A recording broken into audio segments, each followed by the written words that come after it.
This is the Blaze Radio on demand. In the next 19 seconds, you could sell your home. Okay, it's not going to sell your home, but you're going to take a big step toward getting it sold. Go to realestateagentsitrust.com and find an agent selected by my team, a professional who shares your values and speaks the truth. Sell your home fast and for the most money. Get moving at realestateagentsitrust.com.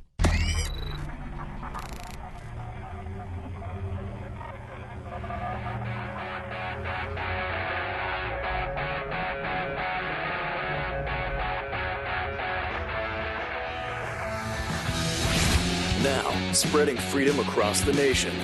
This is 3, 2, 1. The Buck Sexton Show.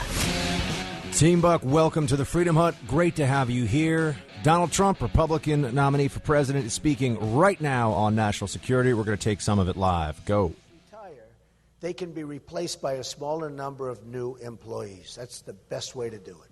We can also stop funding programs that are not authorized in law. Congress spent $320 billion last year on 256 expired laws. These are laws that are gone. Spent all of that money. Removing just 5% of that will reduce spending by almost $200 billion over a 10-year period. The military will not be exempt either. The military bureaucracy will have to be trimmed down. We have to create that strength. And sometimes we have to reduce bureaucracy. It just gets in our way.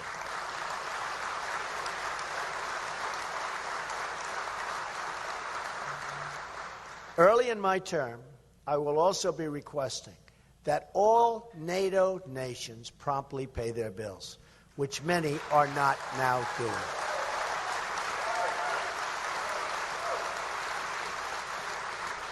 Pay your bills, NATO. Only 5 NATO countries, including the United States, are currently meeting their minimum requirement to spend 2% of GDP on defense. They understand it. They know they have to do it. They can afford to do it. They have no respect for our leadership. They have no respect for our country. They will do it. They'll be happy to do it. They will be happy to do it. I think they have some respect for our country. It's a little much. Additionally, Theater, Donald style. I will be respectfully asking countries such as Germany, Japan, South Korea, Saudi Arabia to pay more for the tremendous security we provide them. Pay more for security. And they'll fully understand. They're economic behemoths. They're tremendously successful countries, but we're subsidizing them for billions and billions of dollars. I think they'll fully understand. Finally, they will not. We will have at our disposal additional revenues from unleashing American energy. The Institute for Energy Research cites a short-run figure of as much as $36 billion annually from increased energy production. Tremendous amounts of money. I like that idea. It's already happening a bit, but it could happen a lot more. So tremendous numbers of jobs and tremendous amounts of money, and your electric bills will go down. There's something nice about that. As opposed to skyrocketing, which I suppose is good. Using these new funds, I will ask my Secretary of Defense to propose a new defense budget to meet the following long-term goals. We will build an active army of around 540,000. As the Army's Chief of Staff has said, he needs desperately and really must have to protect our country. I think it's about an 80,000 increase from what we have now. We now have only 31 brigade combat teams, or 490,000 troops, and only one-third of combat teams are considered combat ready. That's not good for our country. I actually don't even like saying it because plenty of countries are watching us right now, but we'll get it shaped up very quickly.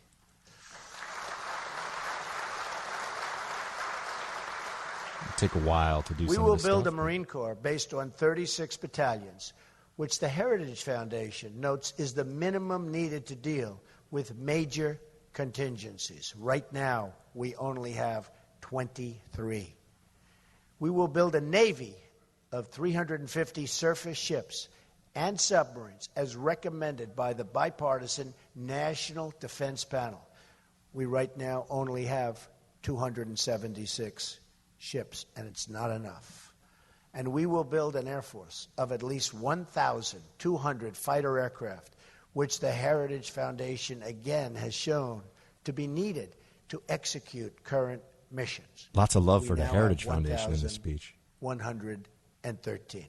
Not enough. We will also seek to develop a state-of-the-art missile defense system. Ooh, it's Reagan-esque. Missile defense system. Star Wars. That's one way to go. Under Obama-Clinton, our ballistic missile defense capability has been degraded at the very moment in the United States history and its allies we are facing the strongest and most heightened missile threat that we have ever had.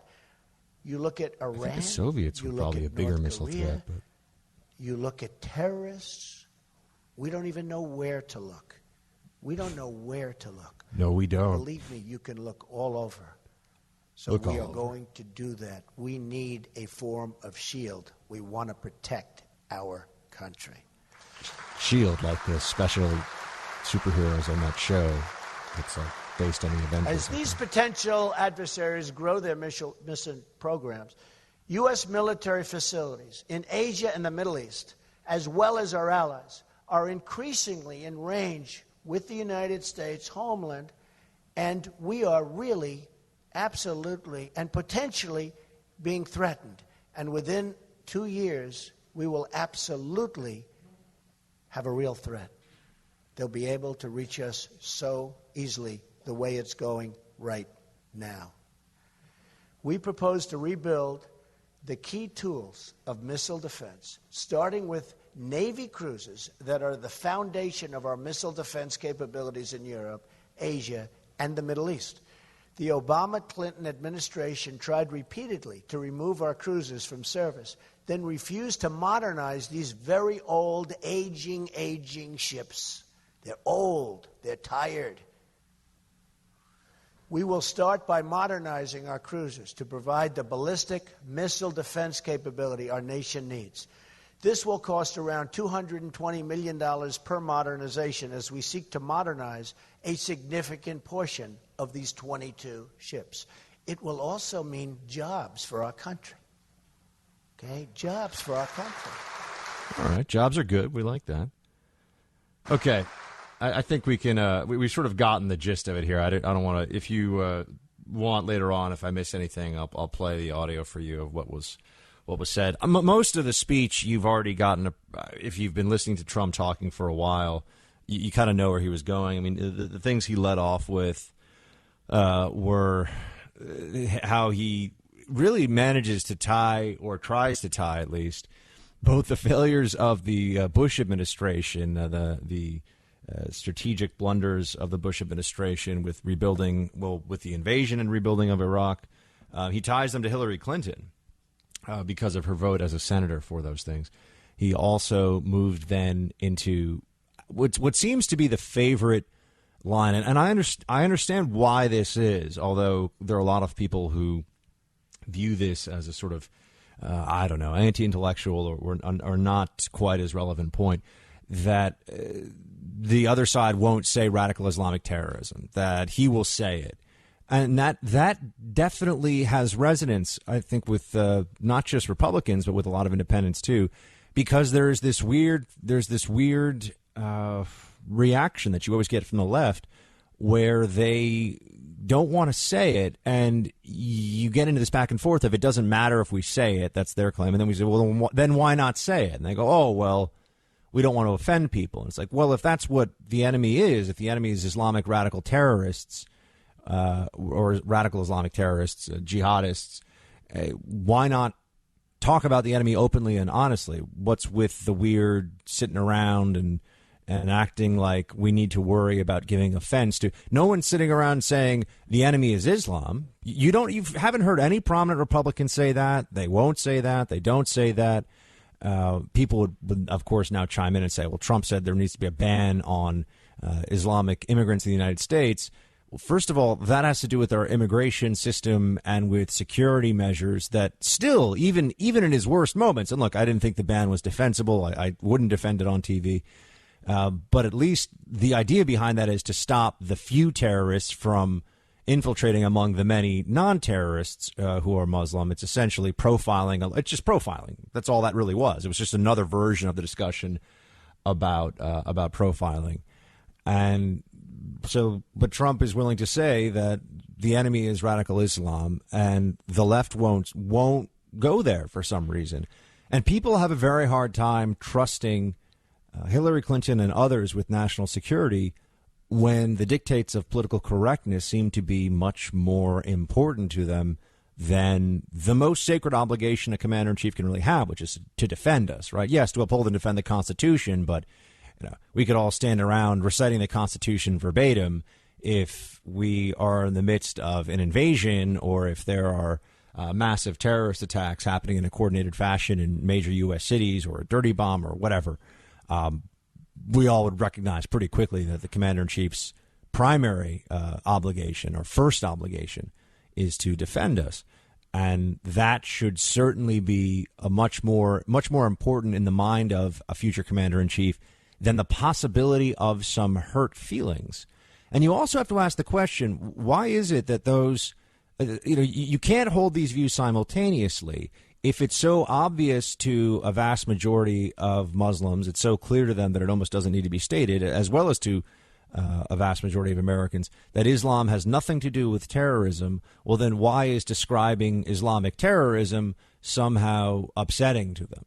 Right? I mean, if this is really just an offshoot that has no deeper roots in the religion, if it's not a problem that is specific to this world religion, not Christianity, not Hinduism, not Buddhism, not Judaism, if it's a thing that exists more precisely or more accurately, I should say, in Islam than in other religions, we should be able to say that. And if it's really not a part of the religion, if it is just a splinter faction, a sort of a mutation, not actually rooted in the text, well, then why does it offend those who aren't? It shouldn't. Right? There should be no offense taken.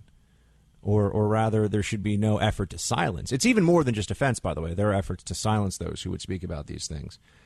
And there's that's one thing that he got into, and I believe that's probably that and Hillary's abysmal record in the Middle East are his most effective lines of attack on this.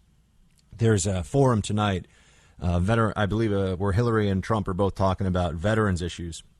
I think it's here in New York City. Right now, Trump is in Philadelphia. He's still speaking, and maybe we'll catch a little bit on the other side. I'll walk you through the important parts of the speech, and we'll have a very honest discussion about Trump and national security and foreign policy, both on his own and as a matter of just looking at what he proposes, as well as comparison with Hillary Clinton. I think that's a worthwhile way to spend some of our time today on the show. And then we'll move on to some other stuff. We've got some topics to hit.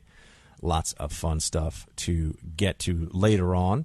Phone lines are open, 888-900-3393. Team, I've told you so many times before, but it bears repeating. A silencer is a fantastic accessory to have whenever you're out there shooting. It makes the whole experience a lot more fun, and it means you have to worry less about your ear protection, and nobody in the business is as good as silencershop.com. All you do is go to silencershop.com. You'll see that they have everything you need there on the site to make a fantastic purchase for yourself. They have a friendly and knowledgeable staff. They're always available to help or answer any questions, and you can trust Silencer Shop to process applications quickly and correctly because they submit more of these forms than anybody else in the country by a huge margin. You know, hunters often go without hearing protection because it's uncomfortable. A silencer from silencershop.com provides hearing protection without being uncomfortable or impacting your outdoor experience. You definitely want to get one of these. It's absolutely worth it. So go to silencershop.com. Again, that is silencershop.com. and help make the world a quieter place. We'll be right back. This is the Buck Sexton Show. The Blaze Radio Network.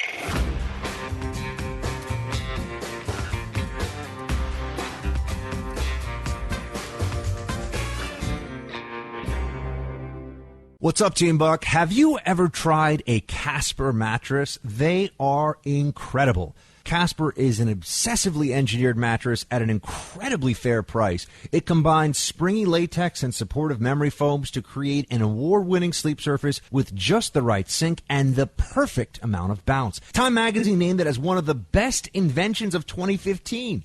You get free shipping and returns to the U.S. and Canada, and you can try it free for 100 nights, risk-free, in your own home. And if you don't love it, they'll pick it up and refund you everything. It's made right here in America. All you have to do is go to Casper.com/buck. That's www.casper.com/buck. You can get $50 towards any mattress purchase by visiting Casper.com/buck. Terms and conditions apply. This is an incredible mattress at a fantastic price. You can get it now via this deal. Check it out.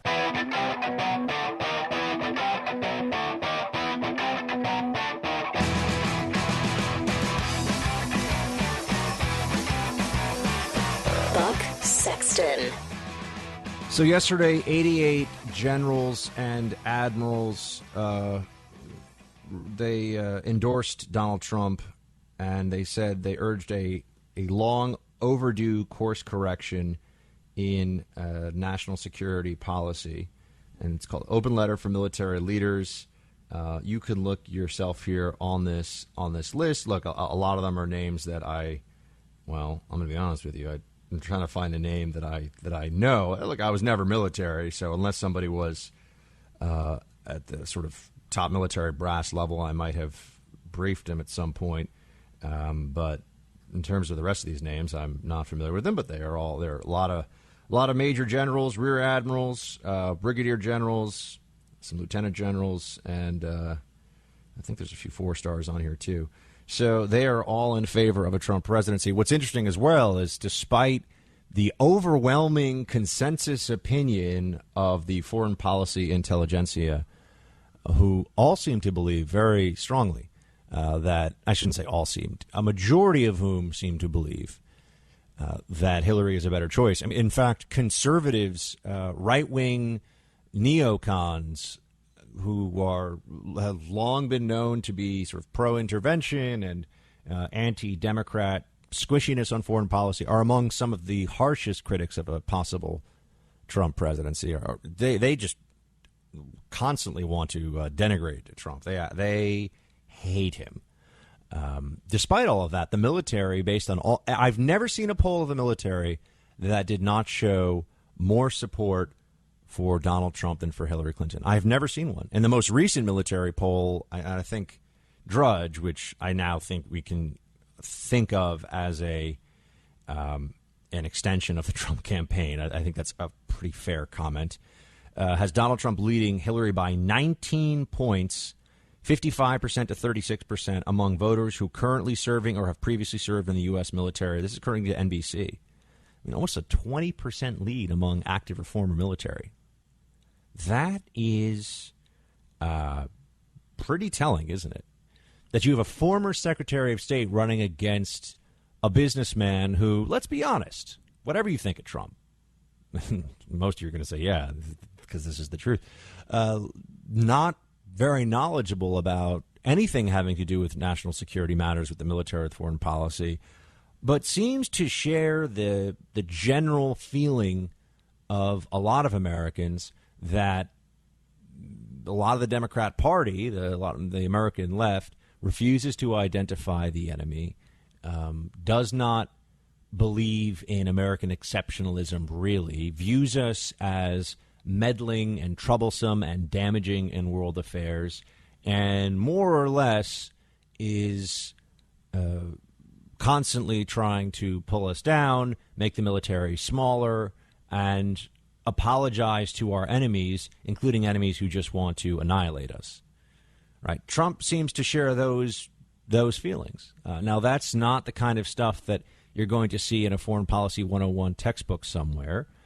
This is not the stuff of Clausewitz. People aren't going to be quoting Trump for generations to come on any of these issues, at least not yet. Nothing that I've heard, other than, we're going to drop a bomb on ISIS and it will be huge. I mean, there's not really much with that. But if you walked around this country, I think, and you left Democrat strongholds and just walked around your average sort of street corner in America, or walked down into the town square and said, hey, what do you think we should do about ISIS and who's the enemy? Trump's a lot closer to what people would say on that and how they feel than Hillary Clinton is, who sort of retreats into this cocoon of nuance and double talk and working with our allies and trying to use international institutions to blah blah blah blah blah. There are good guys and bad guys in this world. Trump seems to recognize that, and people who are in the military and actually have to be the good guys to fight against the bad guys also seem to recognize that, or at least a majority of them view it that way. And I think that's what translates into both the lead he has with the military and the fact that you don't have Hillary with a big lead into national security. The Buck Sexton Show on the Blaze Radio Network.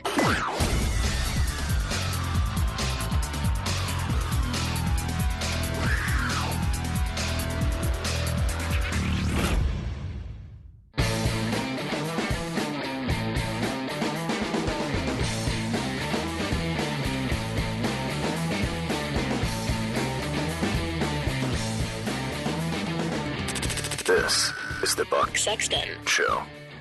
So Trump says that there will be peace through strength in this speech. Play the first clip, please. Oh wait, we're going to have it for you in a minute. Sorry, this is what happens as we roll on the fly. The HUD is rocking. We got all kinds of things happening here. So I can tell you about the important parts of this. I think I will be on CNN tonight, by the way, discussing this probably around 11 p.m. Eastern. So that will be interesting because while I am voting for Trump over Hillary, that is still my position. Have not changed that position. I can't always make perfect sense of his foreign policy or whatever. This speech was pretty good, though. There was some stuff in there that was not amazing, but there was overall some pretty good stuff in the speech. He says that we will have peace through strength. Not the first person to say it, not the last. Play it. Today I'm here to talk to you about three crucial words that should be at the center always of our foreign policy. Peace through strength. Well, there you have it. Peace through strength. So he says we're going to build up our military even more. He got into some of the numbers of that, but before that, he hit on Hillary Clinton's failures, and I think this is probably the best place for Trump defenders or people who are favorably disposed towards Trump as the next commander-in-chief. It's probably where they should go. They should take it to, well, what was Hillary Clinton's record like when she was Secretary of State? Was she particularly good at this job? The answer, I think, is quite clearly no. Does she have any accomplishments to point to from her 4 years as America's chief diplomat? Not really. Nothing that comes to mind. And then when he hammers on the email situation, and by the way, I think this is more than anything else responsible for her drop in the polls and or Trump's rise in the polls, however you want to put it. Does she have a bad day or did Trump have a good day? The email thing is just too much. I mean, the destruction of emails after the New York Times outed the server, the usage of BleachBit to erase these emails, all of that kind of stuff is, that's the sort of thing that I have to say when we look at this.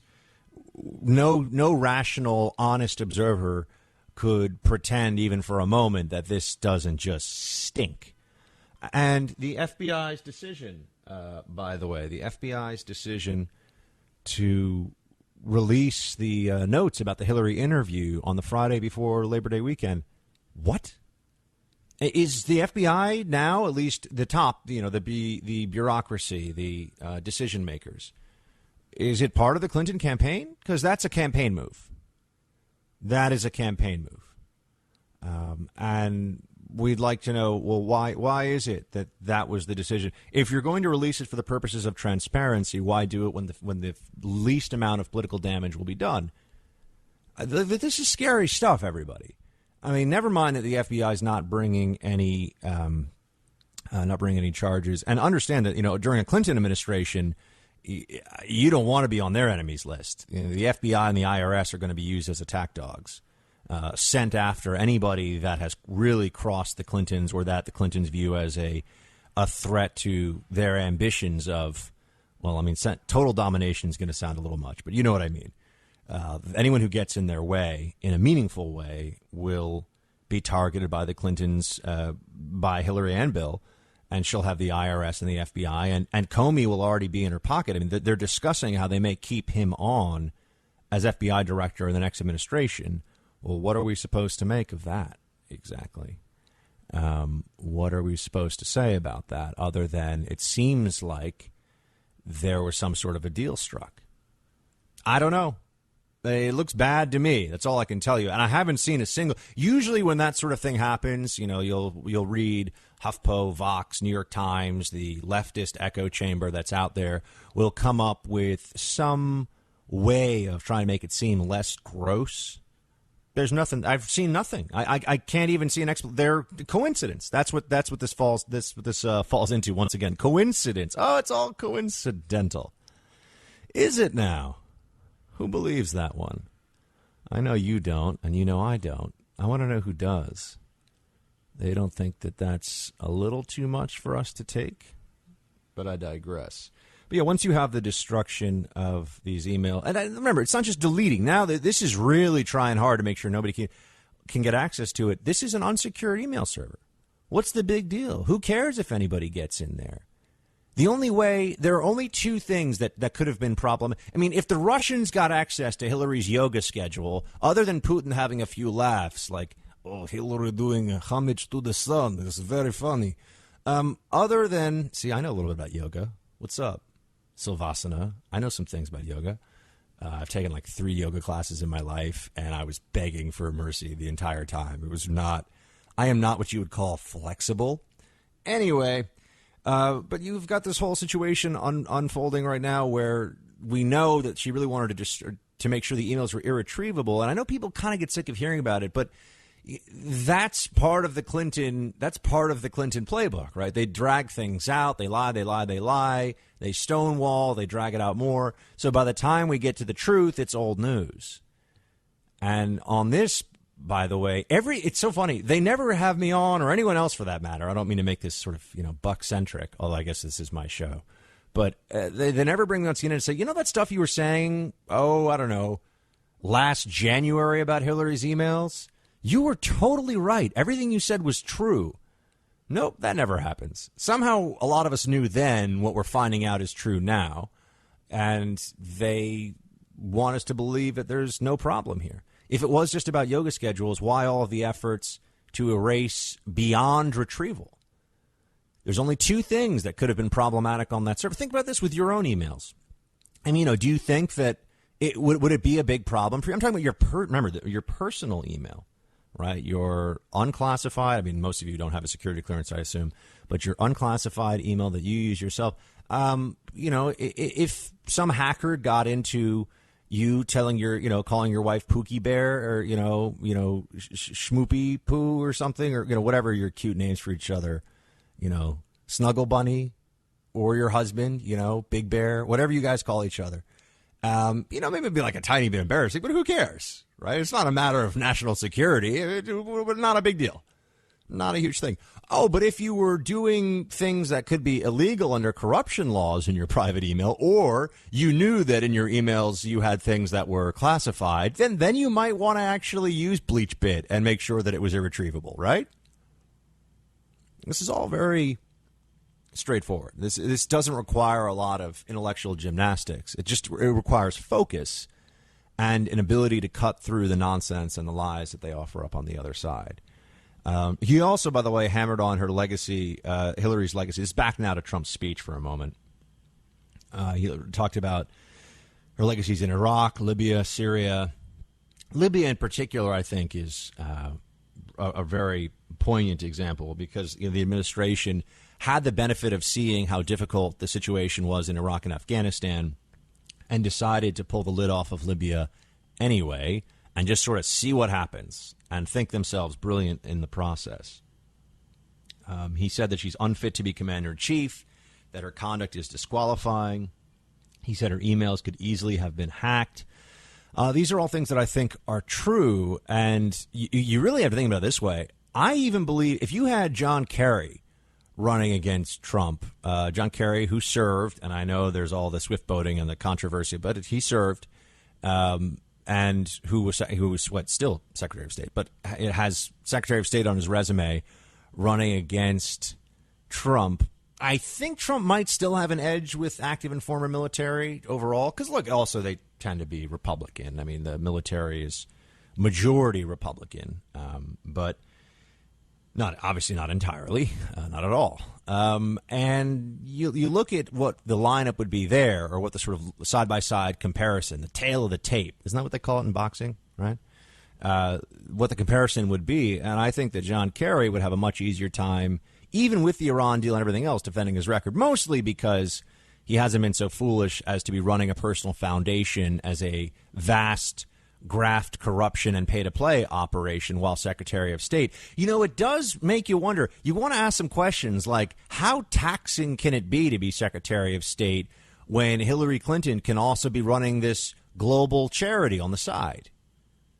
How focused on the job could she really be? Do any of you believe that she was putting in 12, 14-hour actual work days? I don't mean traveling around. And there's no level of travel as fancy as like cabinet secretary. You know, you got the private plane and you got the huge staff and state dinners everywhere. And I mean, it's just, snapping the fingers and bring me the caviar and the champagne, my good man. I mean, that's the way it is for people at the very top. For us lowly civil servants, former civil servants like myself, good luck.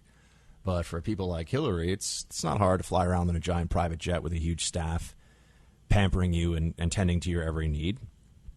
So you think to yourself, well, was she even working that hard at this job? Huma Abedin, who is set to be the Valerie Jarrett of the next administration, probably the most important advisor in the United States government other than Bill. But the thing about Bill is he's got a lot of distractions too. I mean, there's so many ladies he needs to meet when he's the first man. He just needs to be spreading that good word out there about how, hey, I have the keys to the White House again. Who wants to party? Now, Huma Abedin may be the most important advisor in the United States government in the next, Huma, wife of Mr. Weiner, may be the most important advisor to the U.S. government, the Valerie Jarrett of the next administration. And she got this sort of these, carve-outs where she was allowed to be a senior State Department advisor and also work for, I think, a consulting arm of the Clinton Foundation. And why does the Clinton Foundation have a consulting arm? Oh, so they can pay their cronies and pretend that this is legit. I mean, the whole thing. How hard could she really have been working? And when I say how hard, I'm sure she was working hard, juggling all this stuff and keeping Hillary happy. But how much of the focus was really on what the taxpayers were paying them to do? I don't think very much. I think it was pretty pro forma. I don't think, by the way, that Hillary Clinton, and this would be fascinating, and this is the discussion I really want to have. I'd love to sit down with her and have an in-depth talk about foreign policy. I mean, this will never happen because she would never sit down with me. I want to see, once you get her off script and once you get her away from the most surface-level talking points, and look, Trump is not knowledgeable about foreign countries and foreign policy, period. And I concede that right away. But he's also never been Secretary of State and hasn't been his job. Is he even less knowledgeable than I would like for a presidential candidate? Yes, but we're talking Hillary. I don't think Hillary would be impressive at all. I mean, I haven't had access to classified or to any of the government's assessments or anything like that now in, 6 years. And I think I would be deeply unimpressed with Hillary's analysis of the world and what's going on, and more importantly, with her knowledge of things. Yeah, she would know the names of foreign ministers because she interacts with them and such. I mean, there's some basics, but in terms of real strategic thinking, in terms of historical background, and nope. Nope. I think as Secretary of State, she was kind of glorified First Lady Hillary. I really do. Flying around, lots of parties, fundraisers, not really doing particularly burdensome work. Going to a break here. I'll be right back. Buck Sexton, the Blaze Radio Network.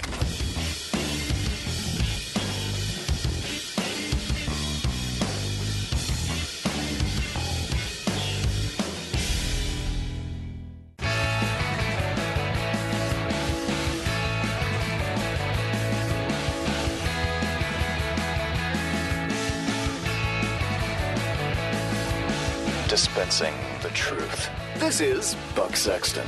On the Blaze Radio Network. Trump said that Hillary is trigger happy and very unstable in the speech. Let's hear it. Sometimes it seemed like there wasn't a country in the Middle East that Hillary Clinton didn't want to invade, intervene in, or topple. She's trigger happy and very unstable.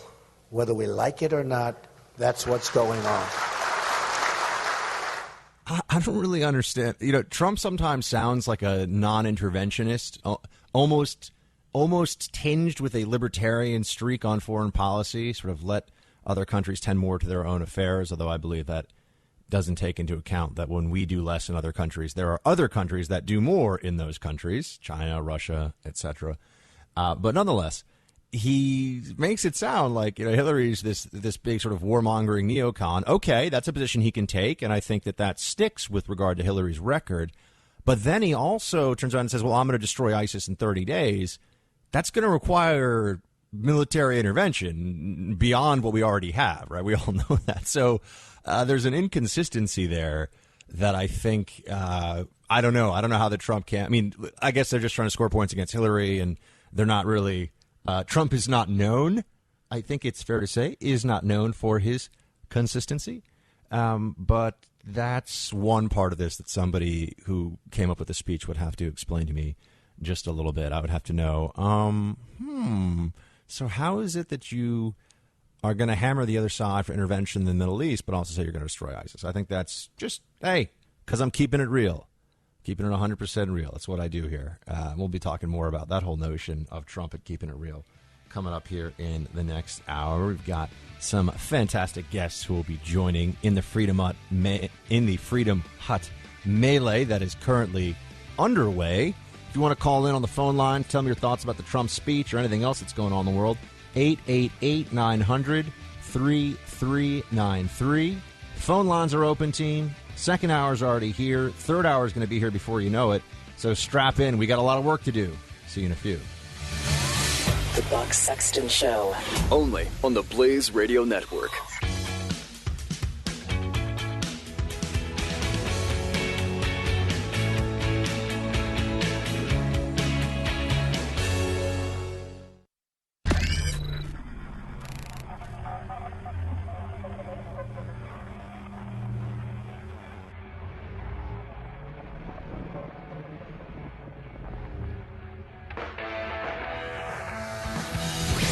Now, spreading freedom across the nation. This is The Buck Sexton Show. All right, team, welcome back to the Freedom Hut. Our friend Sean Davis joins us now. He is the co-founder of The Federalist and just all-around smart guy. What's going on, Sean? Great to have you. Thank you for having me, Buck. It's always fun. So let's start with did you hear some of the Trump speech? Did you hear any of the Trump speech? Just wondering. I did not hear any of the Trump speech. I apologize. No, all good. I've been talking about it for an hour. The audience is probably sick of it, so we can move on to something else then. Mark Levin came out last night on his show, I believe it was last night, and said he is voting for Trump. Do you think this is? He said, those were the words. I heard it myself. Voting for Trump. I saw the clips posted this morning. Is this the moment in time that might see a shift for the Never Trumpers, or is it just one guy with a big audience, and we'll see what happens? Yeah, that's a really good question. Personally, having seen this from family members and friends, I don't think it's all that surprising. The longer this election goes on and the closer we get to November, I think the more people are going to get terrified by Hillary Clinton. We already know what she's all about. We've seen her in office. We saw her in the White House with Bill. We know how duplicitous and dishonest she is. And I think what's happening is people get closer and closer to making a choice, and they have to say, well, I know what I know about Hillary. She's awful. I just can't vote for her. Yeah, Trump is a crazy person with no real principles beyond his own self-aggrandization. But, I'll take him over Hillary. And I think that's what's happening, is that people who have never liked Trump, who didn't vote for him in the primary, who don't have a whole lot of confidence in him, see him as the Hillary alternative, and all they know is that they don't want Hillary. So I actually don't think what Levin is doing is all that surprising. I think he is probably representative of a lot of people who didn't like Trump, but who dislike Hillary a whole lot more. I've been there for months. I mean, I do like Trump on a couple of things sometimes, depending on what the thing is and what day it is. But I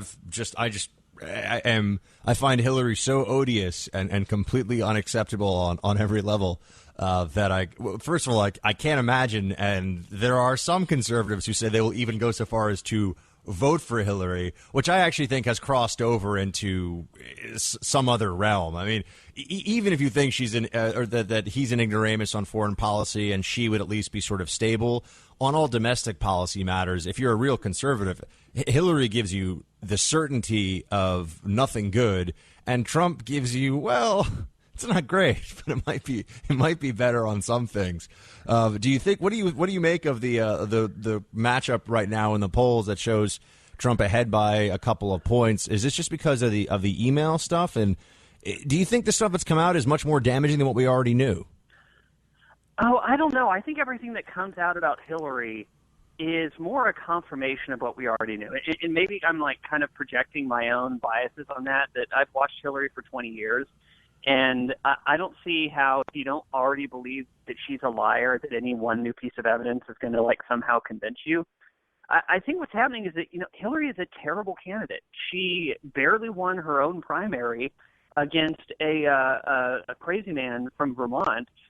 She got thumped in 2008 by a no-name senator from Illinois. She's just bad at this. She's not good at politics. She has all of Bill's downsides with none of his natural ability and charm. And I think a huge part of this is just her complete inability to close the sale. So as we get closer, people inch over to Trump. And, there's been a lot of poll unskewing. You can't trust the polls this, you can't trust the polls that. I have kind of a nifty test I use that doesn't use polls to see, how Trump is actually doing. And I judge his performance and his current position in the race by media freakouts. So when they leave him alone for a couple days, I figure, he's down for the count. He must be out of it.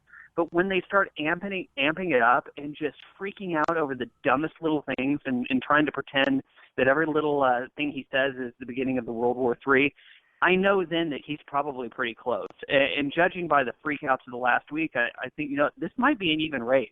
It's a lot closer than I think media and the people in the media want you to believe. How are you feeling about it at this point? I mean, as somebody who covers politics very closely and writes for The Federalist, and I'm always bouncing around and trying to see what you guys are up to over at thefederalist.com, are you feeling more and more like you just have to you got to stop Hillary? There has to be a consensus on that, or do you still feel like third party? Where are you? Oh, 2016 makes me sad. That's kind of where I am. 2016 to me is just an indication that we are in a sad place in America.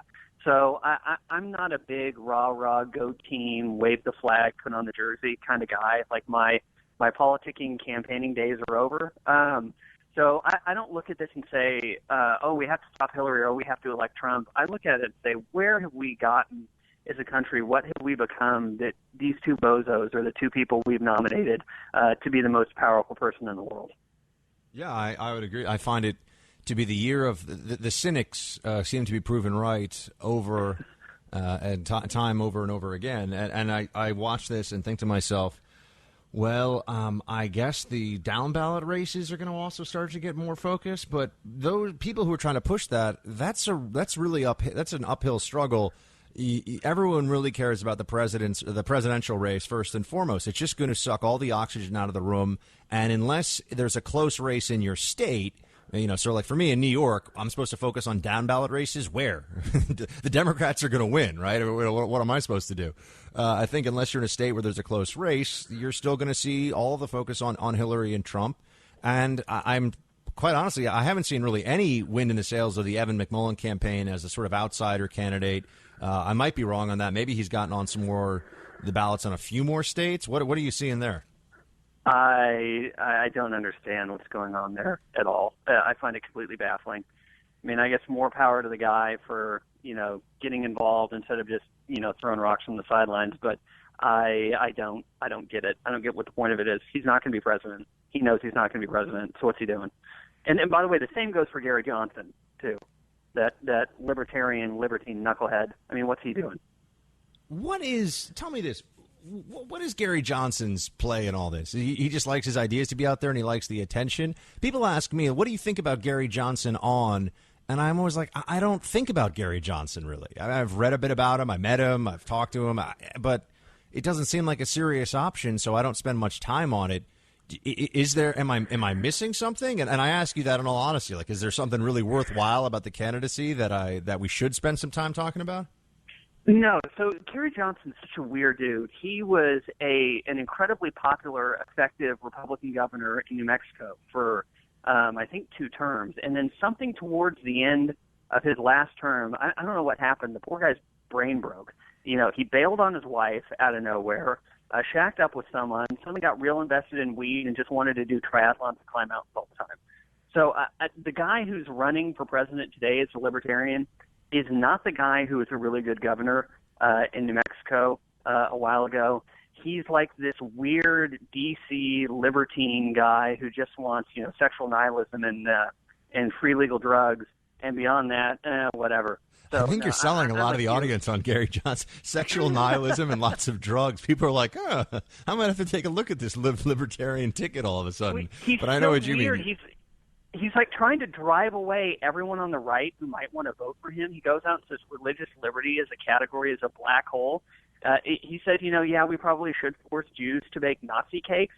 Like, it's almost like either he's completely lost his mind or he's going out of his way to alienate every single person to the right of Hillary who might be interested in voting for him. So I don't know what's going on in that guy's head either.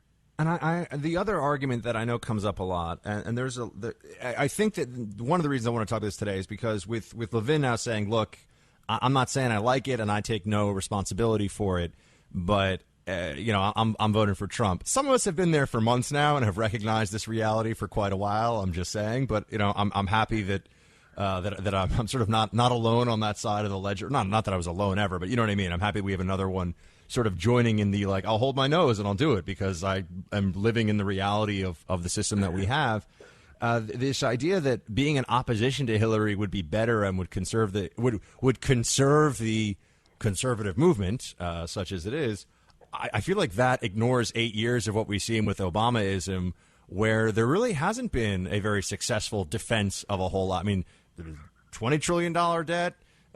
You have Supreme Court decisions that have been eviscerating liberty and individual rights left and right. You have Obamacare passed. You have the possibility of executive amnesty. I mean, where have the Republicans been holding the line for the last 8 years in a way we can say, yeah, let's try that again? Well, yeah, no, that's a good point, but I think the argument against Trump from people on the right is that Hillary is so universally reviled, like her own base doesn't even like her, that with her we'd get 4 years and we'd have another bite at the apple. And yes, she might do some horrible things, but we might keep a Republican Congress. We might have some sort of semblance of a respectable party and kind of an ideological foundation to go on, whereas if you put Trump in there, he believes all the same things Hillary does. He's just, says bombastic stuff. So he'll go in there and he'll do the same crap Hillary will do. Plus, Republicans will get skewered, and then we'll have nothing left. So I'm not saying I buy that argument, but that's the argument. I think, honestly, they're both terrible. I don't like either of them. Neither of them deserve to be president. Neither of them is qualified. And it's just a sad commentary on the state of the American electorate and the choices that we made up to now, that somehow we thought these two knuckleheads are the best choices we've had. And I blame Republican leadership, people like Mitch McConnell and John Boehner. They deserve every bit as much of blame for this as anyone else, because they were the ones doing nothing in Washington for 8 years, promising everything, raising money, promising to do stuff, while actually in the back rooms doing absolutely nothing and pretending that somehow they're conservative heroes. So everyone deserves some blame here. I throw grievances at all of them, and they're all a constant disappointment to me.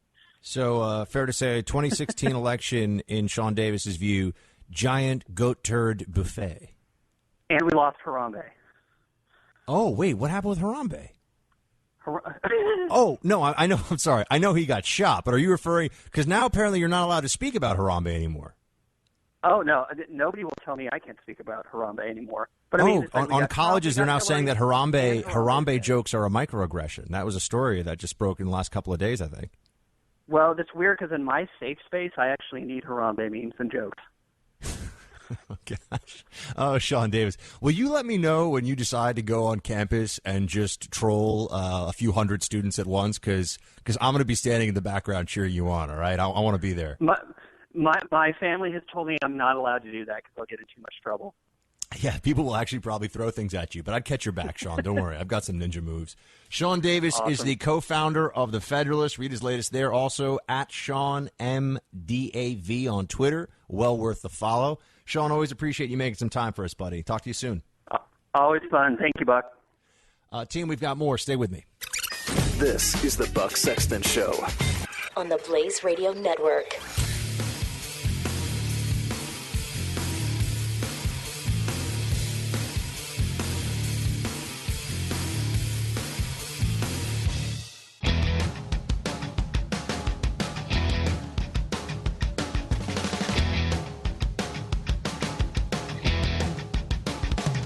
The Buck Sexton Show on the Blaze Radio Network. Phone lines are open. Let's take some calls. 888-900-3393. Joe in Wisco. What is up, Joe? Shields High, Buck. Shields High, buddy. Yeah, this is Joe from San Francisco. I'm in Madison this week. I thought I'd give a call. And earlier you had a little Mystery Science Theater 3000 vibe going when you were talking while Trump was talking. That was some good radio. Thank you, sir. So Hillary Clinton as Secretary of State and potentially Commander-in-Chief, in my opinion, the thing that makes her the most qualified is her, and this is something that's not uncommon in politicians, her overestimation of her persuasive abilities and intellect. You know, she and President Obama both thought that things were going to be new with Russia when they took over, just because, you know, George Bush was a hick and they're smart, urban, cosmopolitan, well-educated, metro whatevers that they are. But their own confidence in themselves makes them very easy to flatter. And I think that someone like Vladimir Putin or the premier of China or the mullahs of Iran can see that very easily. And all they have to do is throw a little crumb their way and, in terms of, well, thank you, Madam Secretary, and then suddenly Hillary will think that she can be persuasive. And in fact, what will actually happen is that, as we've seen over the last 8 years, Putin has checkmated us every single time quite easily on every single matter that in which the United States and Russia have potentially come into conflict. And then the other way that kind of manifests itself is that, we have Hillary Clinton saying recently that she takes full responsibility for the security. She said simultaneously that she takes full responsibility for the security at Benghazi, and yet it wasn't her. It wasn't her doing the security in Benghazi, and then she also claimed to take full responsibility for the email scandal. But what exactly does it mean for her to take full responsibility? There's been no disciplinary action. There's no censure. There's nothing happened. All it means is that she makes a statement saying she takes full responsibility and then goes on to the next thing, and now it's old news. So, that's where we pretty much are looking with a Clinton presidency, such as it would be. So I don't understand these people who still cling to the fiction that Hillary is the most qualified ever. I mean, first of all, just that's, I don't know. I mean, I think if we really want to take that to its to its ultimate ends here. I think Washington was pretty qualified. I think Jefferson had some interesting things to say. I think Ulysses Grant. I think Truman. I think Eisenhower. These are people that they had some stuff to offer, maybe. But anyway, the notion. Go ahead. Her qualification of being in government for her whole life, and also being a lawyer, didn't even give her the competence to interpret the information handling security requirements for State Department. I didn't understand. Oh, do you mean wipe it with a cloth? There weren't any emails that were marked confidential. Lie. There weren't any emails that were classified. Lie. There weren't any non-work emails that weren't turned over. Lie. There was only one device. Lie. Lie. I mean, you get the picture, right? Yeah, and yet her defender, they don't care about any of this. And one of the things that's the most aggravating is that the legal standards that have applied to her with these issues will never, people have talked about, I'll invoke the Hillary defense or something. No, this is just for Hillary. Everybody else has to live under this sort of, the eye of the eye of Sauron with the federal government. And if you violate one of their little statist diktats, you're in a whole bunch of trouble, whether it's about national security or any number of other things. But for Hillary, there's a different standard, and it's just a Hillary and a Bill Clinton standard. It's not for the rest of us, or it's for any prominent Democrat, really. But Joe, great. You mentioned that yesterday too. That these, the people responsible for enforcing these things, they don't. Their real goal is not compliance with the law. Their goal is more of making of an example type thing.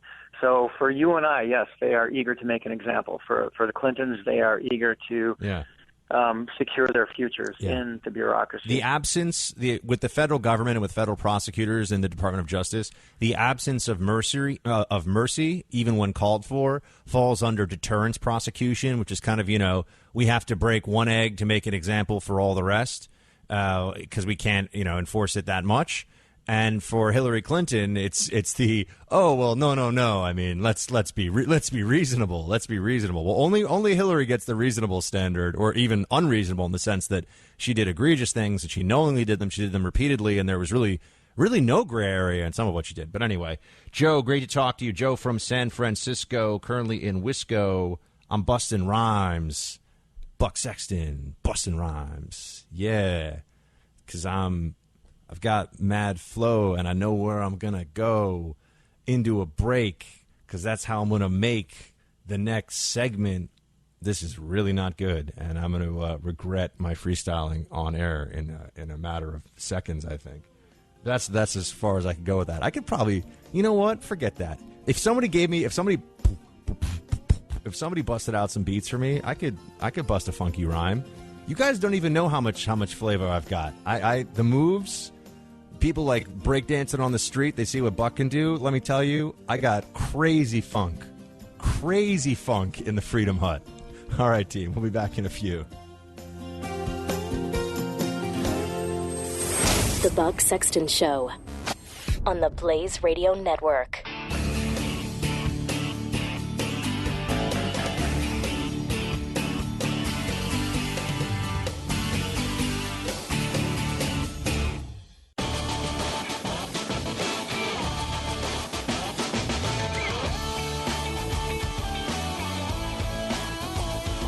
You're listening to the Buck Sexton Show, only on the Blaze Radio Network. We're joined now by Tom Rogan. He's a domestic and foreign policy writer at National Review. Tom, always good to have you. What's up, buddy? Good to be with you, Buck. And first of all, I just want to give a shout-out to Amy, your producer, who's always fantastic, but today, especially. So, Producer Amy is the best. We need to get her to call in one day so everyone can just hear from Producer Amy. Has the best attitude. She works so hard. We think Producer Amy's fantastic too. She does. Oh, well, there we go. So hopefully she's listening to the show today as she's supposed to, so she'll hear all this. Otherwise, she's missing the shout out.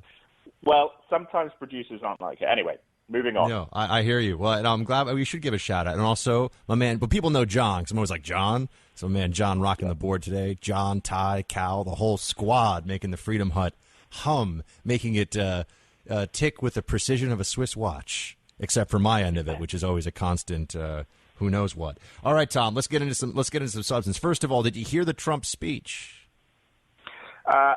No. You can say no if it's no. It's people. No, I didn't. No, I'm always honest with you. I didn't. I saw the feedback on Twitter. I was watching John Schindler's Twitter complaints about it. So I'll probably go and read. I love Schindler's Twitter complaints. We should have him.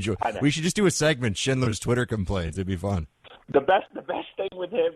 I know we're going off a bit track here, but when he gets into an argument with someone, just the intellectual ferocity, also bound up with sort of baseline humor, which is always enjoyable. It's good to see his tweet and replies section. He's a phenomenal troll hunter. I mean, so is Sean Davis, who we had just earlier on the hour. Very entertaining exchanges between all sorts of assorted ignoramuses and Sean on Twitter. He's really good. It's like, ooh, I wish they'd be like, no, don't do it. Don't mess with Sean. And they do. And then it's like, that's public. Someone's going to screenshot that one. Anyway, so Tom, let's talk a bit about ISIS, right? Because one of the things that's going to get a lot of attention is, as Trump said in the speech, that within 30 days, his generals are going to come to him with a plan to defeat ISIS. Before we even get into that, right now, ISIS, we're going to talk about this because the media is not giving it much attention. But I think it's necessary to put the discussion about the race into the proper context. ISIS is losing territory, actually. ISIS is under substantial pressure, particularly in Syria, but also in Iraq. People are saying that it's just a matter of time before the campaign to retake Mosul is underway, and the same with Raqqa. Walk us through where all this stands, and we can talk about where you think it's going. Yeah, so I think that the optimism about ISIS, obviously to some degree, it's a good thing. They are losing territory, but they're also retaining territory. I still think in terms of their foreign operations element, in terms of their ability to move people and supplies into Europe and carry out the kind of atrocities that we saw in Paris. And again, it is not just about the lone wolves. It is about active cells in Europe. And one of the great interesting elements here is just the confidence of ISIS, that these cells feel so confident they don't feel obliged to strike. Fortunately, some of them are under surveillance. But look, the threat is real. And, as we move towards the retaking of Mosul, yes, that will be a blow to the organization in Iraq. But as long as the Syrian civil war drags on and Assad continues to brutalize the Sunni populations and the rebel forces on the more moderate political front are annihilated by Russia, ISIS will find that wellspring of recruits and capacity to some degree in terms of both regional and international terrorist activities. So it seems like this is perhaps the level of this conflict that is not really getting much attention now, and that is that the counterinsurgency phase that would follow, essentially the hold phase, which would follow a clear and hold operation, is going to be very difficult. It'll be precarious. There really isn't a force to do it in Mosul or in Raqqa that exists right now. The notion of like Iranian-backed Shia militias or even troops, depending whether we're talking about Syria or Iraq, taking one of those cities is that causes its own slew of problems. And you still have the infiltration of ISIS, active ISIS cells into, as you say, Europe and other parts around the world who can continue to act even without an established state entity that is backing them, right? I mean, ISIS is, as much as anything else, an idea and an ideology. Right, and I think this is the issue that we face, is that there's so many threads to this, in the sense of, you mentioned the Iranian actors, and they're, again, for them, it's a zero-sum game of essentially allowing a pretense of a Sunni polity, but in every essence of the word, only a pretense, because, again, it's a hegemonic project for them. But at the same time, when we talk about how we are going forwards in Iraq and Syria, how do we retain that ground without without American forces being deployed in very large numbers? Because I think there is no appetite for that.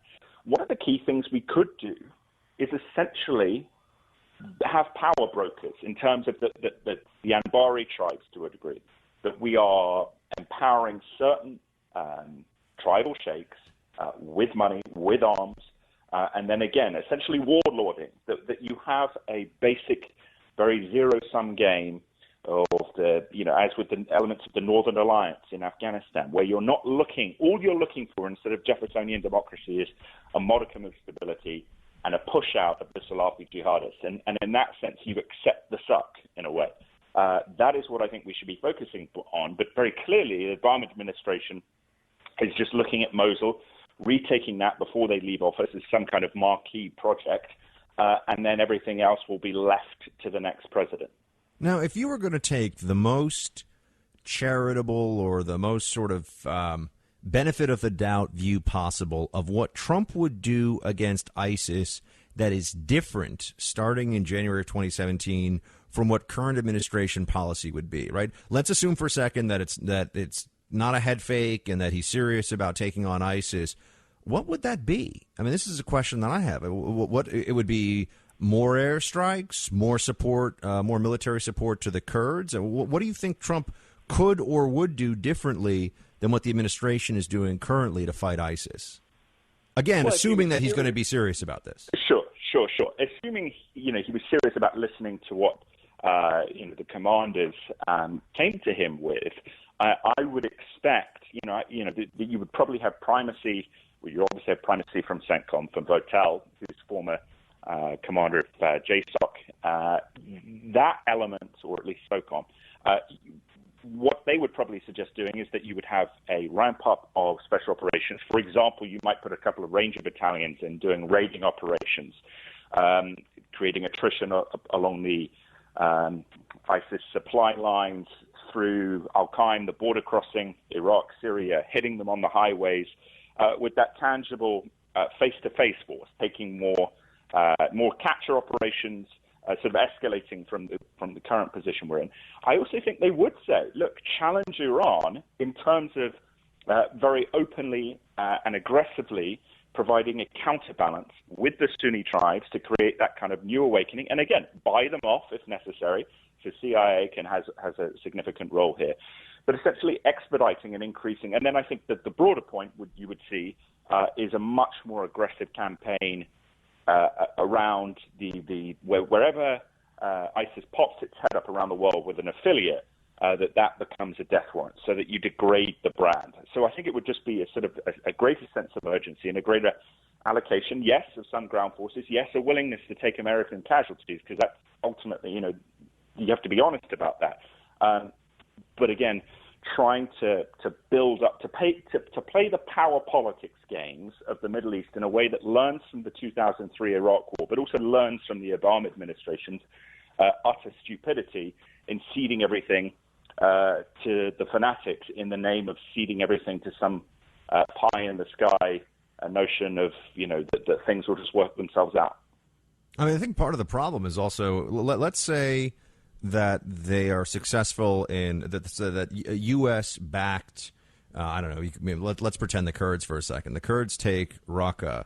The war against Assad still rages on, even if ISIS loses its capital of its caliphate. And now you're in a position where, do we back the Kurds against Assad too? I mean, I think that people also have to think beyond even just the pushing ISIS out of territory sphere of this into, there are multiple layers all pushing against each other, particularly on the Syrian side of the equation, that are deeply problematic. I mean, you've got Russian, what happens when the Kurds that the U.S. is backing let's say they kick Raqqa, or they kick ISIS out of Raqqa, and then all of a sudden the Assad regime is like, well, now we're going to fly Russian airstrikes because this is Syrian territory against, we're put in the middle of this in some capacity, or at least some of our proxies are. Right, exactly. And I think you see that. You see the Russians through Assad escalating the chlorine attack in East Aleppo this week. They are clearly, they have the United States, as they see it, in a position of covert submission, and they're trying to make that submission over. They're trying to say to the United States, back off. But here's the thing, though. What you could do some of those groups, and I would think, I would go so far to say I think it is at this point now, because unless you resolve the fundamentals of the Syrian civil war, which, as sad as the venom feeder for in terms of perceived Sunni disenfranchisement, just both on the fanatical ISIS side but also on the moderate side, unless you pressure the Russians to get rid of him, which they would do, I think, in return for keeping Tartus, Latakia, their bases, their influence. And how do you do that? Well, you give manpads to some of the CIA-supported rebels, and you shoot down a couple of Russian jets. And I think they would back off because they've done it before. They will. They're realists ultimately. Unless you do that and buy influence, and again, if you start doing that, if you start buying influence against Assad, then you have a stronger hand. Again, the United States always has this potential of a stronger hand with the Syrian Kurds because of our ability, as a long-term financial supporter, as a long-term guarantor, as an interlocutor with Turkey. To say, you saw this even now with the pushback, away from the Euphrates, that influence is real, but you've got to show willingness to roll the dice a little bit, because if you don't, it just gets worse and worse and worse and worse and worse. Tom, if you're offered the role of Secretary of State in a Trump administration, what do you say? I would say that I think there are probably better qualified people for it. But, oh man, you're going to duck it? You're going to duck this one? You're not going to do it? I take an ambassadorship, and I would, if anyone asked me to serve, I would in the government at some level. I would talk to people who've done it before and say, because I think the most important thing, as much as it's easy to say and it sounds great, you've got to know. It's not. I would love to do that at some point, but are you ready? And you don't want to get in there in a position where, you're not ready for this. But look, if I thought I could do it, then sure, I would do it. But I would resign if, as I expect, he would. You're a more humble guy than I am. I feel like if Obama can be president for 2 terms, I could be emperor of the universe. So anyway, Tom Rogan. You have your own radio show, so right, where I am emperor. I'm emperor of my own little universe, right? Exactly. All right. Tom Rogan is a writer over at National Review. You can read his latest at nationalreview.com. Also, follow him on Twitter. Tom, always great, sir. Thanks for your time. Thanks, Buck. Appreciate it. Team, we've got more. Stay with me. Buck Sexton on the Blaze Radio Network.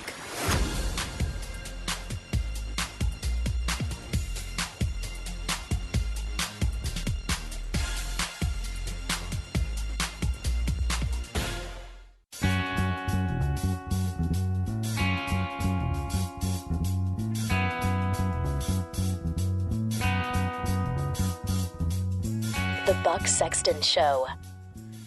All right, team. Phone lines are open, 888-900-3393. Julian Assange, I'm not a WikiLeaks fan at all. I think that they do the work of the enemy a lot of the time, and I think that they are a cutout for Russian and probably some other intel agencies, too, or intel services. But that's just, from what I read in the papers, man.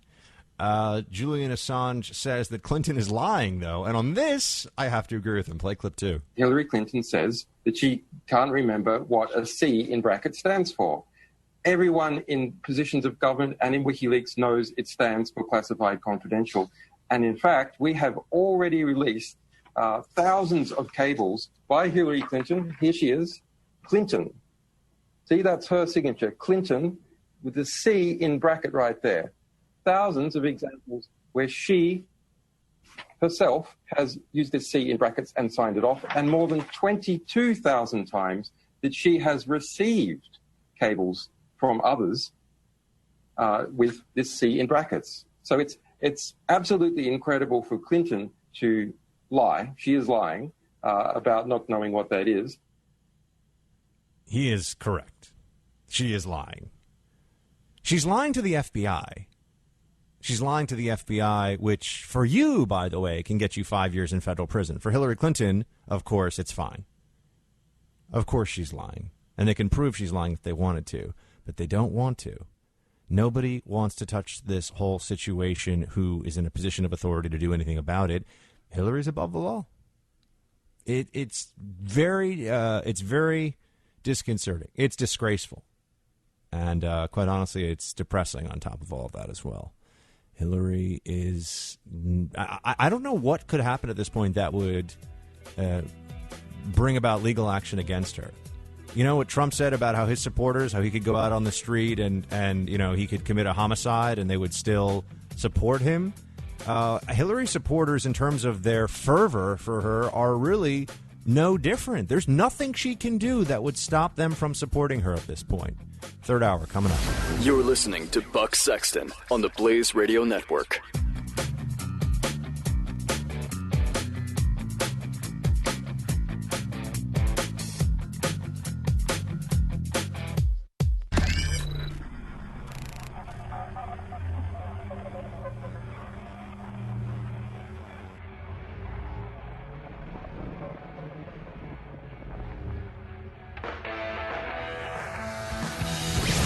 Now, spreading freedom across the nation. This is The Buck Sexton Show. All right, team, welcome to hour 3 in the Freedom Hut. Time is flying because we are having so much fun. Whoa, air guitar. I mean, I had to say air guitar because you couldn't see me doing air guitar because I'm alone in the Freedom Hut, so that would be a little weird. But maybe it's weirder to say it out loud. Also possible. A few stories I kind of wanted to tie in together here I thought are of interest. Let's start with the one that's here at home. Let's start with the home front. I think I've mentioned before that there was that I studied with a professor who was a Muslim leftist. I believe he once described himself to me as a Muslim socialist atheist. And that immediately raised some questions, like, well, how can you be a self-described Muslim and an atheist? And he says, well, I'm a Muslim because of community and culture, but I don't believe in God. And I'm a and the socialist part of it is just obviously being a socialist because, tenured professor. I mean, you gotta, you're making $120,000 in salary to teach for 3 or 4 hours a week. I figure you got to be a socialist, right? And you get 4 months off a year. What a great gig, by the way. Anybody out there has a hookup for a former Intel officer / radio host who can teach somewhere for 4 hours a week and get paid $120,000? I'll do that on top of radio. Not hard.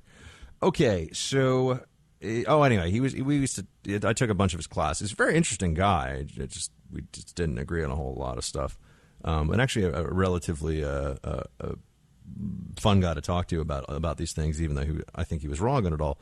One of the things that he did get into was the depiction. He sort of took the Edward Said view of Western media and how it depicts Islam and such. Edward Said, for those of you unfamiliar with him, professor at Columbia University as well as elsewhere, best known for his work Orientalism, which is really just one long screed against the West's way of depicting the East as the other and as sort of exotic and misrepresenting the culture, but also fearing the culture and all these sorts of things, right? And there's a historical basis for this, and he goes into it. The whole notion, by the way, of East and West, as we think of it, has ceased to have the same kind of resonance that it used to, because, well, one, when we think of the West now, the Western world, you have to include countries like Japan in that, right? Japan is a close U.S. ally. South Korea. And they're West if you're in California, but we still think of them as the Far East because, well, the coastal elites in this country on the East Coast determine these things. And it's really, it used to be, it's sort of a holdover. It used to be that the West referred to Western Europe and America. And so we'd think of what was east of that as being the East. But this it doesn't really make a whole lot of sense when you break it down. We also used to have the free world as a term that people would use. And we don't really use that one anymore. We don't use the third world. We're always trying to find new paradigms, new explanations of how to separate all this stuff out. Anyway, one of the things you talk about, though, and as I said, the Edward Said point of view, you can read Orientalism if you're curious about it. It's a pretty quick read. He representations of the intellectual. I mean, Said was a huge pro-Palestinian, anti-Israeli guy. Not a lot's going to surprise you. Very anti-colonial. And interesting enough, his last name in Arabic means happy. He was happy, Mr. Happy, Edward Said. So what was I saying? Oh, yeah. He would talk about way that the movie Aladdin depicted the Middle East.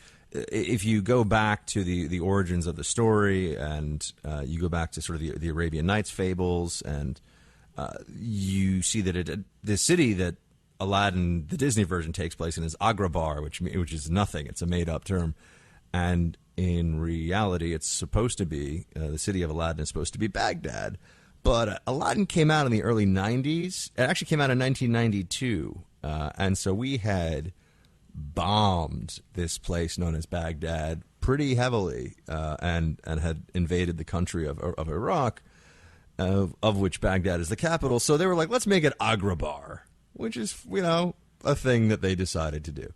Another aspect of this that he brought to our attention in one of our classes was that Princess Jasmine was dressed. She's supposed to be the princess in a royal court in Baghdad under, I forget which, I think it's the Abbasid Caliphate, although I may be messing that one up. So don't take that one to the bank. I mean, I'm probably right, but I might be wrong. So the Princess Jasmine's dress is that of a belly dancer. If you go back and look at the cartoon, she's wearing basically a bra and pants with some like sort of jingly things on, and that is not how a royal princess of a caliphate of a sultanate would. That's not how the sultan's daughter would have dressed in public. I think that's a fair point to make. And this is something that I've brought up before, and people are like, yeah, you're right. Princess Jasmine is kind of, a little risque in her uniform, if you will. They've changed it now at Disney World. They've actually made this. This is the Washington Times today. They now have the costumes for Princess Jasmine will involve it's really her face and head are uncovered. But really the rest of her body is covered up all the way up to the neck and all the way down to her ankles with sort of a long dress. And I'm sure some people would say that this is sort of a more, closer to some form of accurate. I mean, keep in mind, this is a fictional character in a children's tale, so who really cares? But I look at this and I wonder how much of this was sort of pushed by, I don't know. I wonder how much of this was pushed by sensibilities about Islam and Islamic dress codes in general. So anyway, I thought this is kind of funny that the Washington Times has us up now, because this is a very real debate and discussion that is raging in other countries, as you know. You have right now, actually, in the last few hours, Corsica, which is an island off the coast of France, most famous for being the birthplace of Napoleon. Fun historical fact, the sort of the three most notable ultra nationalists of modern, certainly modern Western history, Hitler, Stalin, and Napoleon, all came from the fringes of sort of the nation to which they belonged, or all came from places that were on the borders of where the culture began to fray, or there was a sense of they had to reassert.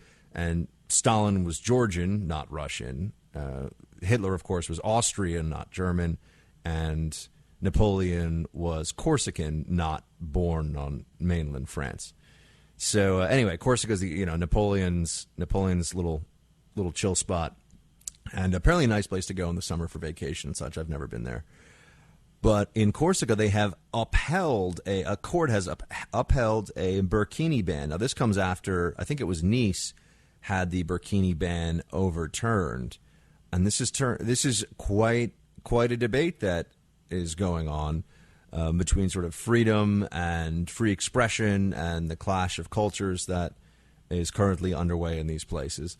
And you'll see more of this, of course, happening here in this country. What's fascinating about the American version of this debate is that the left, which will find any excuse to both ridicule and run out of the public square Christianity, any excuse, right? I mean, they will do anything they can. Oh, it's a Ten Commandments monument, gotta go. Oh, and that's, of course, just religion. I mean, you could say that's Judeo-Christian values. It's even broader than Christianity. But they will do anything they can. Islam always escapes their ire. And I think there are reasons that we've discussed before for that, maybe worth revisiting briefly. I mean, they view Islam as a religion of minorities, of racial minorities. And so that factors into the thinking of the left on all of this. And they also view Islam, I think, as a useful counterbalance to Christianity and Judeo-Christian values. That's another reason. And this is where they have this very obvious sympathy for Islamic religious freedom. I mean, even groups like the ACLU that seem to be such absolutists on the separation of church and state taken to absolutes.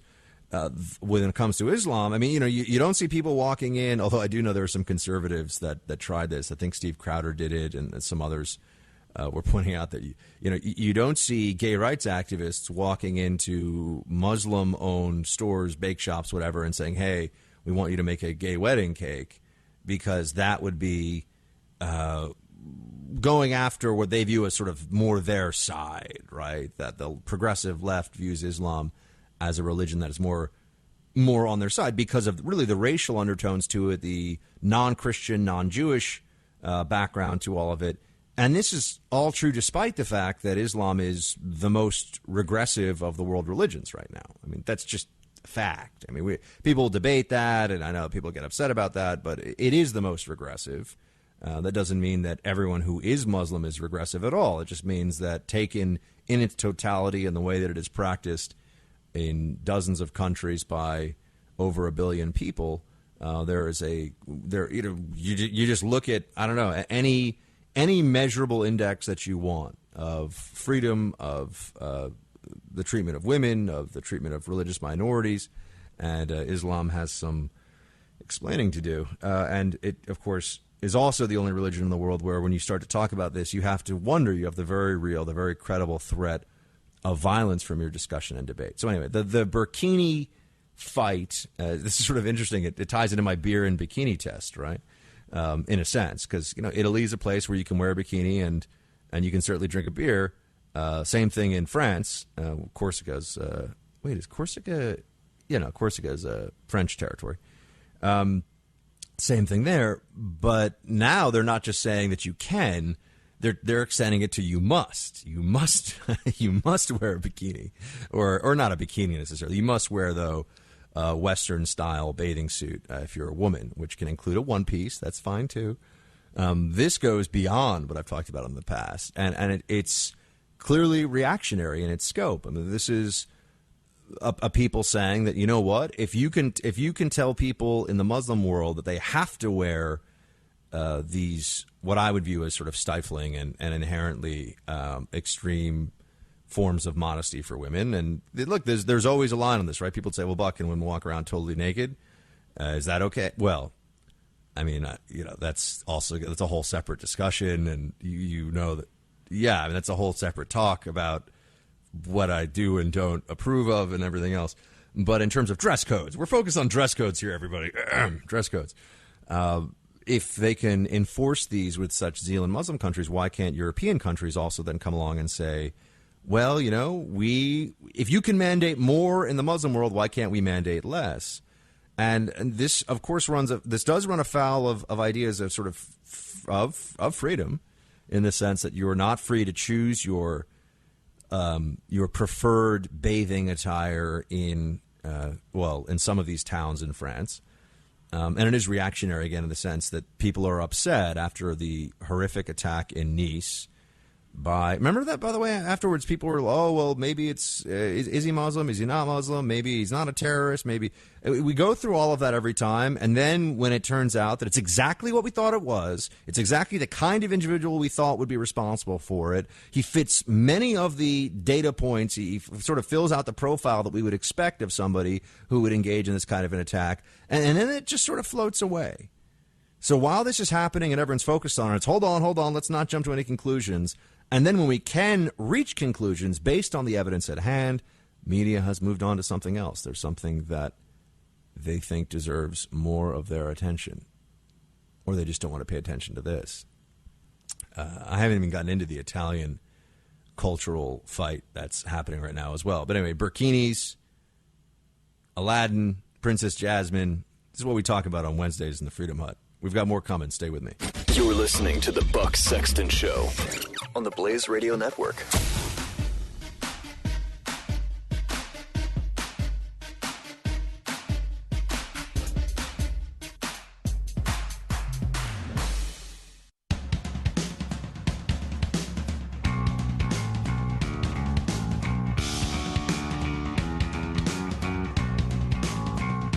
This is the Buck Sexton Show.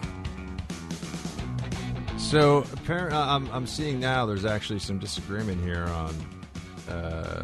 Okay, Agrabah is supposed to be based on the city of Baghdad. People are saying, and it is Aladdin is from the Arabian Nights. Although now also people are saying that it's supposed to be set in.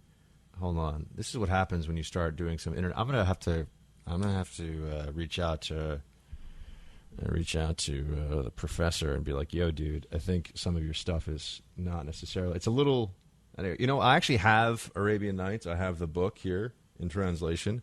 So maybe I'll go through it and make sure that we have all this right as I'm telling you this. Aladdin is from the Arabian Nights, so that's true. Though Agrabah is not really a place. And so there's that. But is Agrabah actually the name in the tale? It is a fictional city. That's interesting. Why did he think? So it's based on Baghdad, but it is actually called Agrabah on the tale. So that's an important distinction. So there you have it. And we had just bombed Baghdad when the movie came out. So there's that. But also there's some connection here as I see it to. They're saying that it's supposed to be set in. Wait, China? Yeah. What? All right. I don't know. I'll look into this, guys. The Aladdin thing has gotten me off the rails a little bit. So there we have it.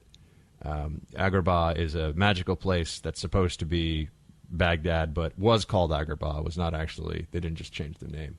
That's the only thing that I see here that's different. That seems to be definitively different. So there's that. Sometime after the Caliph. I'm trying to figure out when the timing of this is. So we don't, because I said Abbasid Caliphate before, but that's probably not necessarily clear. India. I'm on this, guys. There we go. The setting of the movie is the fictional Sultanate of Agrabah, which is a name. This is from Quora, can you trust Quora? I don't even know. On the other hand, some English speakers typically depicted this place. Yeah, okay, during the Abbasid Caliphate. All right, I'm like kind of right. Anyway, well, I'll dive into this another time. Sorry, I got very flustered because I was like, wait a second. Was Professor? Gosh, what was his name now? Now I'm getting old. I forget my professors' names too. Was my professor of Middle Eastern Studies wrong? I think he might have been wrong on a couple of these points. So there's that. Oh, okay. So on to the Italy thing, by the way. What's going on in Italy? There's a program that's going to cost hundreds of millions of dollars. Hat tip the Federalists for this. To keep European teens from embracing Islamism, they think that if they give them $500 vouchers to 18-year-olds in Italy, this kind of sounds awesome to me. I want a $500 voucher to go to concerts, movies, and museums. If they give them vouchers for cultural stuff in Italy, they won't become Islamic terrorists. This is one of these well-intentioned ideas that I feel like people are going to point to and, in short order, be mocking because the likelihood that this will have any impact whatsoever on terrorism or Islamism or anything else is very, very small. But a $500 voucher, think about that. If your government just gave you $500, this is also very Italian. I feel like there should be a $500 voucher for movies and concerts and like a $50 voucher for like a tiny cups of coffee that just taste so good. It's delicious. I love it. It's the best. Got to work on like my name is Giuseppe. So it sounded like Borat. That's so my Italian accent is not so good. But then again, Borat is a fake accent for those of you who are familiar with the Borat character. It's not really based on anything. And all the language is gibberish on the screen of the Borat movies. He doesn't actually speak Kazakh or anything like that. So keep that all in mind. We're going to talk Obamacare in a second. We're going to We're going to go back to neutral. We're going to let the engines rest for a second in this break. We're going to come back. We're going to hit Obamacare hard and talk about that and the latest with it, because not a lot of coverage this election season on it, but there should be a whole lot more because bad things are happening on those exchanges. We've got an expert joining to talk about it with us in just a few minutes. Team, if you want to call in, 888-900-3393. I will be right back. The Buck Sexton Show on the Blaze Radio Network.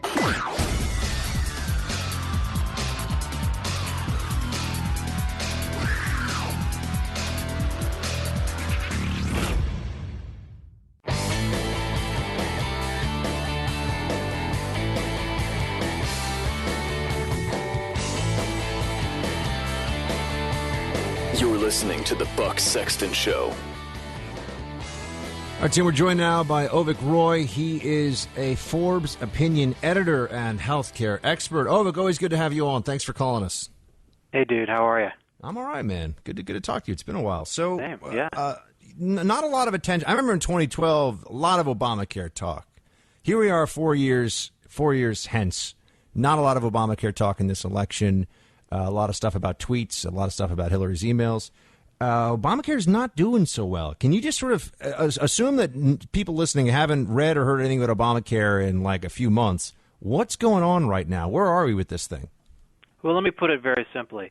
When the law was passed in 2010, the official bean counters in Washington, the Congressional Budget Office, projected that this year, in 2016, 6 years down the road, there'd be 24 million people signed up for Obamacare-sponsored insurance.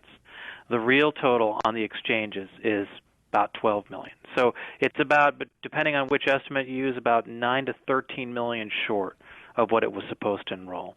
And that's because the law is doing what a lot of us critics said it would do. It's driven up the cost of health insurance. The premiums are out of control. And a lot of people are just saying, you know what, I can't afford these premiums. Doesn't matter if you make me pay a fine for not having insurance. I'm still not going to buy it. Now, there have been some news stories out there about failing exchanges. What's happening here, and where are the exchanges failing, and how dire is the situation? Well, the basic problem is that Obamacare introduced for the first time a federal layer of regulation on health insurance that you buy on your own. So most people in America either get insurance from their employer, which is called employer-sponsored insurance, or they get it from the government through things like Medicare and Medicaid. About 10 to 20% of Americans buy insurance on their own. Like if you're a freelancer or you have your own business where you're the only person employed by that company, you're buying insurance on your own. That's the kind of insurance that Obamacare has heavily regulated. And those plans have now doubled, tripled in cost. And so why are the exchanges failing? Because most people who are reasonably healthy are saying, you know what, why should I pay $300, $400 a month for insurance that I won't use? I'll take my chances. And that's why the Obamacare exchanges are failing. People are dropping out. Yeah, you have places like, or companies like Aetna, which has lost $430 million, according to the New York Times here, since January 2014 on insurance plans sold through Obamacare. It's withdrawing from 11 of 15 states. United Healthcare has lost $1.3 billion on the exchanges and will cut its participation to 3 states from 34. This, I mean, if this was a corporation, people would be yelling, sell, sell, sell. I mean, these are really negative indicators. What do the Democrats think they're going to do here to sort of, stop the bleeding? Well, I wrote a piece for the Washington Post about this just a couple weeks ago. The Democrats have no plan to fix Obamacare because there's only 2 ways to fix Obamacare. You could repeal the regulations that are driving up the premiums, which they won't do because they love regulation, or they could be more coercive. They could stiffen or double or triple the mandates, the fines that force you to buy insurance. They're not going to do that because as much as they want to do that, they know that the voters would get really upset at them for doing that. So they don't know what to do. And here's the other thing, by the way. You mentioned an Aetna and Humana and United Health dropping out of the exchange. Why are they doing that? Because they need to raise their premiums because of all the regulations. And what's happening? The federal government and state insurance regulators aren't allowing them to raise their rates because the government appointees or elected officials are saying, you know what, if Aetna raises its premiums by 70%, that gets blamed on me, the politician, because I approved that rate. And they're saying, no, we're not going to allow that. You can only raise your rate 20%. And so what happens? Aetna loses a ton of money. And they say, you know what, we can't deal with this. We got to pull out. So, of course, when the politicians are in charge of the healthcare system, what happens? They make it impossible for businesses to function. Blue Cross Blue Shield has requested a 60% increase next year in Tennessee, a 65% increase in Arizona. I would think that this would create some sort of revolt among people who have these plans against the Democrats who forced Obamacare down everyone's throats without a single Republican vote. They did this all on their own. This was Obama's signature law. It bears his name. Yet I'm not hearing really any Republicans. I mean, you'll hear Trump sort of say, well, we'll repeal and replace. But I feel like there should be much more attention put on the fact that costs are going up right now. I mean, people are going to be paying a lot more for health care that they currently have next year. What do you think the disconnect is? Well, I think there's a couple of reasons for the disconnect. It's a great question, Buck. The first is that about half of the people who are eligible for subsidized coverage on these Obamacare exchanges are legal immigrants. Not illegal, but legal immigrants. But if you're a legal immigrant, you're not a non-citizen, you're not voting, right? So it's affecting people who are legally in the country, but if they can't vote, it doesn't really matter. And then the second group of people, the people who are citizens whose premiums are going up, a lot of those people are either already pissed and already Republicans, so their vote isn't swinging to the Republican side because of this, or they're often people who are lower income and just don't turn out to vote because, they're mad, but, they look at it like they don't vote anyway. So the percentage of people who say are going from Democrats to Republicans or Republicans are going to turn out because they're more mad about this, it's a small number of people. It could affect some congressional districts, it could affect some swing states, but I think the people who are upset about Obamacare 2 years ago, 3 years ago, 4 years ago, the same people are upset about it today. What is the next, as you can sort of look out into the future and watch for the future implementation of this law, because it's still sort of unfolding before our eyes, what's the next major pivot point? I mean, what's coming down the pike where all of a sudden people might, more than, we were just talking about how, some people don't vote or can't vote or won't vote. When do you get a critical mass of people upset enough about Obamacare because of what's just happened that there will be political ramifications? Well, I think the next big moment in the evolution of the law is going to be when enrollment in the exchanges peaks. And that might even be 2016, 2017, meaning as the premiums continue to go up, enrollment in the exchanges has gradually gone up every year. But you're going to get to a point where the premiums are so high that people start to drop out, and more people drop out than they take in. And when that happens, you're really going to start to see people say, well, listen, Obamacare's peaked out. It's not going to live up to its expectations. What do we do now? And the fundamental thing that all your listeners need to understand is that you cannot repeal every word of Obamacare, as, say, Ted Cruz has promised to do, unless you have 60 votes in the Senate to do it. You can repeal a lot of Obamacare with 51 votes in the Senate through reconciliation, but to repeal the whole law, and in particular to repeal the parts, the regulatory parts that are driving up health insurance premiums, you need 60 votes in the Senate. And so that requires conservatives, free market people to come up with ideas that can actually win over some of these red state Democrats, because you're not going to have 60 Republicans in the Senate no matter what. And that's the tough hill we got to climb if we actually want to have a better health care system. What are those ideas? What would those look like? I mean, you're somebody who's advised people in the past on this. What would you advise in the future? What would you tell Republicans should be the pitch going into 2017 for how they can actually get, repeal and replace to happen and make sense? Yeah, so I put out a plan called Transcending Obamacare that you can download if you just Google my name, AVIKROY, and Transcending Obamacare. You can pull it up. That has a lot of detail on this stuff. I think that the simple principle that I would summarize it as is put patients back in control of their own health care dollars. The problem today is that the government tells us how to spend our health care dollars. It taxes us, it takes money out of our paychecks through employer-based care, and then spends it on our behalf. If we actually control those dollars ourselves, we'd have a much higher quality healthcare system. We'd have a much more affordable healthcare system. The healthcare economy would work just like the tech economy, where things get cheaper and better every year. The reason that doesn't happen today is because you're not controlling the dollars. Your insurance company is, or the government is. And this would be possible if there was just the repeal of regulations driving up the costs, or what has to happen? I mean, what legislatively would need to be the mechanisms in place? So it depends on what kind of insurance you have today, right? So if you're on Medicare, the idea would be gradually move Medicare in a direction whereby instead of being handed a Medicare insurance plan, you can control the dollars yourself to choose the kind of insurance you want, put it in a health savings account. Same with employer-based coverage. So right now, if you have employer-based health insurance, your employer picks the health insurance plan for you and spends the money on your behalf. Instead, because that's money taken out of your paycheck, why not give the money to you to buy the health insurance that you want? You can do that through changes in the tax code. That's step B, or step 2. Then with step 3, with Medicaid, you can basically give people on Medicaid, take those dollars that we spend on Medicaid and give those dollars in the form of tax credits that allow people to buy health insurance and use health savings accounts to buy the health care they want. And you can do the same thing with the uninsured. You can do all that and spend way less money than we spend today. Transcending Obamacare, the plan I mentioned before, we would spend $10 trillion less money on health care over the next 30 years if we had that kind of a plan instead of the track we're on today.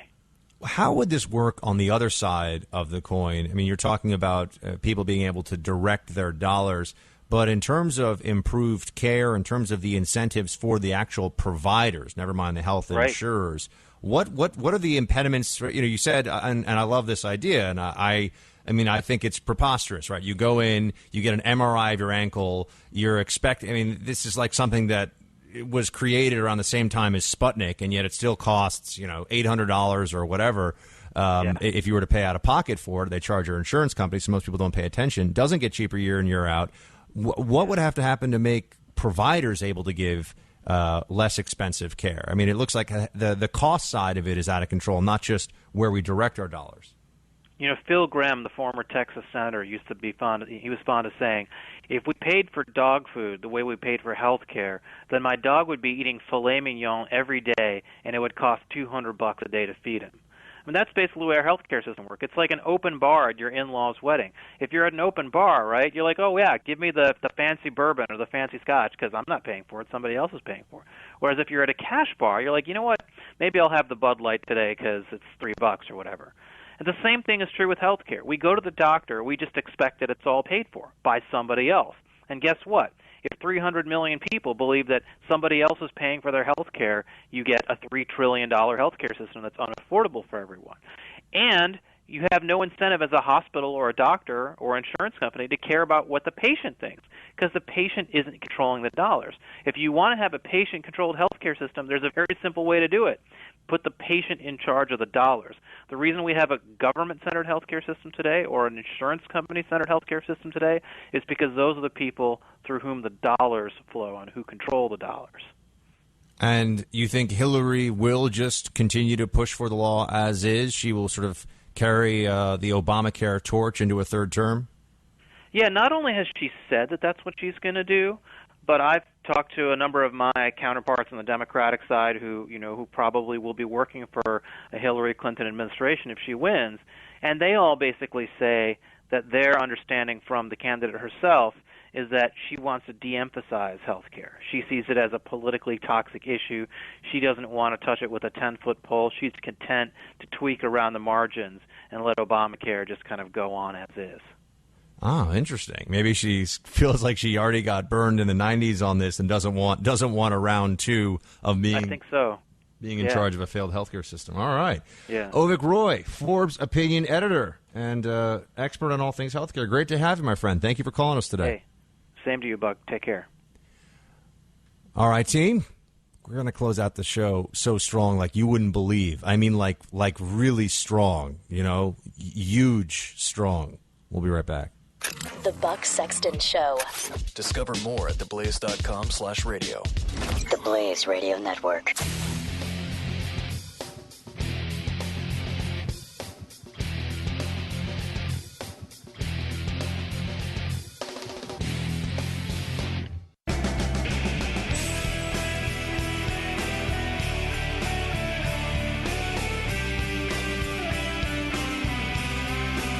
Buck Sexton.